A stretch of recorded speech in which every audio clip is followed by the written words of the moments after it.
you can work on micro habits with regards to your conscientiousness. And I think the best micro habits, this is partly to do with this future authoring program processes, I think the best thing you can do with regards to your conscientiousness is to set up some aims for yourself, goals that you actually value. And the future authoring program helps people do that. And basically, it does a situational analysis of, it helps you do a situational analysis of your life more than a psychological analysis, I would say. And so the questions are something like, well, all right, you're going to have to put some effort into your life. And you need to be motivated to do that. And so what are the potential sources of motivation? Well, you could think about them in the big five manner. You know, if you're extroverted, you want friends. If you're agreeable, you want an intimate relationship. If you're disagreeable, you want to win competitions. If you're open, you want to engage in creative activity. If you're high in neuroticism, you want security. Okay, so those are all sources of potential motivation that you could draw on, that you could tailor to your own, you know, your own personality. But then there are dimensions that you want to consider your life across. And so we ask people about, well, you know, if you could have your life the way you wanted it in 3 to 5 years, if you were taking care of yourself properly, you know, what would you want from your friendships? What would you want from your intimate relationship? How would you like to structure your family? What do you want for your career? Well, how are you going to use your time outside of your job? And how are you going to regulate your mental and physical health, and maybe also your drug and alcohol use? Because that's a good place to auger down, you know, because alcoholism, for example, wipes out, you know, 5 to 10% of people. So you want to keep that under control. And then so maybe, you know, you develop a vision of what you would like your life to be, and that associates the goal. Well, once the goal is established, and then you break down the goal into micro processes that you can implement, the micro processes become rewarding in proportion, in relation to their causal association with the goal, and that tangles in your incentive reward system. You know, we talked about the dopaminergic incentive reward system, and that's the thing that keeps you moving forward. And the way it works is that it works better if it produces positive emotion when it can see you moving towards a valued goal. Okay, well, what's the implication of that? Better have a valued goal, because otherwise you can't get any positive motivation working out. And so the more valuable the goal, in principle, the more the micro processes associated with that goal start to take on a positive charge. And so what that means is, well, you get up in the morning and you're excited about the day, you're ready to go. And so as far as I can tell, what you do is you specify your long-term ideal. Maybe you also specify a place you want to stay the hell away from, so that you're terrified to fail as well as excited about succeeding, because that's also useful. You specify your goal.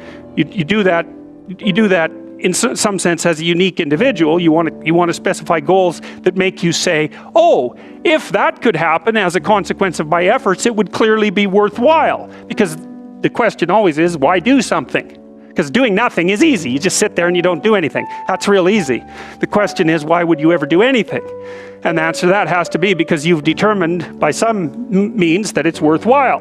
And then the next question might be, well, where should you look for worthwhile things? And one would be, well, you could consult your own temperament. And the other would be, well, you kind of look at what it is that people accrue that's valuable across the lifespan. So you do a structural analysis of the subcomponents of human existence, and I already did that. You need a family, you need friends. Like, you don't need to have all these things, but you better have most of them. Family, friends, career, educational goals, plans for, you know, time outside of work, attention to your mental and physical health, etc. You know, that's what life is about. And if you don't have any of those things, well, then all you've got left is misery and suffering. So that's a bad deal for you. So once you set up that goal structure, let's say, and that's really in many ways that's what you should be doing at university. That's exactly what you should be doing, is trying to figure out who it is that you're trying to be, right? And you aim at that, and then you use everything you learn as a means of building that person that you want to be. And I really mean want to be. I don't mean should be, even those things are going to overlap. And it's important to distinguish between those, because that's partly, and this is back down to the micro routine analysis. So if I was saying, well, you're going to try to make yourself more industrious. Okay, number one, specify your damn goals, because how are you going to hit something if you don't know what it is? That isn't going to happen. And often people won't specify their goals too, because they don't like to specify conditions for failure. So if you keep yourself all vague and foggy, which is real easy because that's just a matter of not doing as well, then you don't know when you fail. And people might say, well, I really don't want to know when I fail because that's painful. So I'll keep myself blind about when I fail. That's fine, except you'll fail all the time then. You just won't know it until you've failed so badly that you're done. And that can easily happen by the time you're 40. So I would recommend that you don't let that happen. So that's willful blindness, right? You could have known, but you chose not to. Okay, so once you get your goal structure set up, you think, okay, if I could have this life, it looks like that might be worth living, despite the fact that it's going to be, you know, anxiety provoking and threatening, and there's going to be some suffering and loss involved and all of that, obviously. The goal is to have a vision for your life such that, all things considered, that justifies your effort. Okay, so then what do? Well, then you turn down to the micro routines. It's like, okay, well, this is what I'm aiming for. How does that instantiate itself day to day, week to week, month to month? And that's where something like a schedule can be unbelievably useful. Google Calendar. It's like, make a damn schedule and stick to it. Okay, so what's the rule with the schedule? It's not a bloody prison. That's the first thing that people do wrong. They say, well, I don't like to follow a schedule. It's like, well, what kind of schedule are you setting up? Well, I have to do this, then I have to do this, then I have to do this, you know, and then I just go play video games, because who wants to do all these things that I have to do? It's like, wrong. Set the damn schedule up so that you have the day you want. That's the trick. It's like, okay, I've got tomorrow. If I was going to set it up so it was the best possible day I could have, practically speaking, what would it look like? Well, then you schedule that. And obviously there's a bit of responsibility that's going to go along with that, because if you have any sense, one of the things that you're going to insist upon is that at the end of the day, you're not in worse shape than you were than at the beginning of the day, right? Because that's a stupid day. If you have a bunch of those in a row, you just dig, you dig yourself a hole and then you bury yourself in it. It's like, sorry, that's just not a good strategy. It's a bad strategy. So maybe 20% of your day has to be responsibility and obligation, or maybe it's more than that, depending on how far behind you are. But even that, you can ask yourself, okay, well, I've got these responsibilities. I have to schedule the damn things in. What's the right ratio of responsibility to reward? And you can ask yourself that, just like you'd negotiate with someone who is working for you. It's like, okay, you got to work tomorrow. Okay, so I want you to work tomorrow. And you might say, okay, well, what are you going to do for me that makes it likely that I'll work for you? Well, you could ask yourself that, So maybe you do an hour of responsibility and then you play a video game for 15 minutes. I don't know, whatever turns your crank, man. But, you have to negotiate with yourself and not tyrannize yourself. Like you're negotiating with someone that you care for, that you would like to be productive and have a good life. And that's how you make the schedule. It's like, and then you look at the day and you think, well, if I had that day, that'd be good. Great.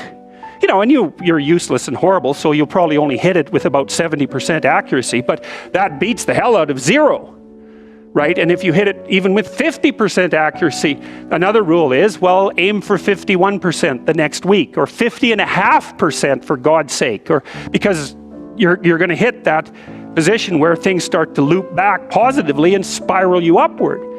And so that's one way that you can work on your conscientiousness, is plan a life you'd like to have. And you do that partly by referring to social norms. That's more or less rescuing your father from the belly of the whale. But the other way you do that is by having a little conversation with yourself about, as if you don't really know who you are, because you know what you're like. You won't do what you're told. You won't do what you tell yourself to do. You must have noticed that. It's like you're a bad employee and a worse boss. And both of those work, for you. You don't know what you want to do, and then when you tell yourself what to do, you don't do it anyways. You should fire yourself and find someone else to be. But my point is that you have to understand that you're not your own servant, so to speak. You're someone that you have to negotiate with, and you're someone that you want to present the opportunity of having a good life to. And that's hard for people because they don't like themselves very much. So, they're always like cracking the whip and then procrastinating, and cracking the whip and then procrastinating. And it's like, God, it's so boring and it's such a pathetic way of spending your time. And you know what that's like, because you probably waste like 6 hours a day. And I think we did an economic calculation about that a while back, right? Your time's probably worth $50 an hour, something like that. I mean, you're not getting paid that now, but you're young. And so this is investment time. And what you do now is going to multiply its effects in the future. So So let's say it's 50 bucks an hour, which is perfectly reasonable. So if you waste 6 hours a day, and you are, then you're wasting about $2,000 a week, or about $100,000 a year. So like, go ahead, but that's what it's costing you every hour. And you need to know what your damn time is worth. So let's say it's not 50 bucks, it's 30. Whatever, maybe it's 100, it's somewhere in that range. One of the things you should be asking yourself is, when you spend an hour, was that, well, would have I paid someone 50 bucks to have had that hour? And if the answer is no, it's like, well, maybe you should do something else with your time. And it depends on whether or not you think that your time's worthwhile. But the funny thing about not assuming that is, if you assume your time isn't worthwhile, what happens is you don't just sit around sort of randomly in a state of responsibilityless bliss. What you do is you suffer existentially. And so that seems like a stupid solution.